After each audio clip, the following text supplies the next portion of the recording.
ماہ محرم میں پیش آئی کربلا کی جنگ اور حضرت امام حسین رضی اللہ عنہ کی شہادت تمام انسانوں کو بیدار کرتی ہے، ظلم و تشدد کے خلاف آواز بلند کرنے کا حوصلہ دیتی ہے۔ بنگلورو میں مرکز اہل سنت جامع حضرت بلال کے محتمم مولانا ذوالفقار علی رضا نوری نے ان خیالات کا اظہار کیا۔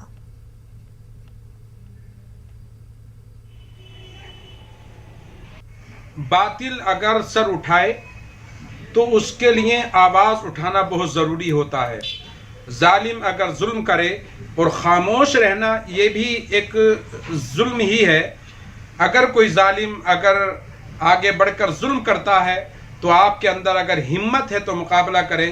کربلا کا پیغام ہم کو یہی بتاتا ہے کہ یزید پلید نے جو اس ظالم نے اہل بیت رسول پر جو اس نے ظلم کرنے کے لیے پوری طاقت کو لگا دیا تھا، سیدنا امام حسین اور ان کی پوری جو ان کا گھر تھا، سب کو معلوم تھا کہ بہت بڑی طاقت ہے، اس سے ٹکرانا صحیح نہیں ہے، لیکن امام حسین نے بتا دیا کہ اگر ظالم کی کتنی بھی بڑی طاقت ہو، آپ اس سے ٹکرانا چاہیے، اس سے لڑنا چاہیے۔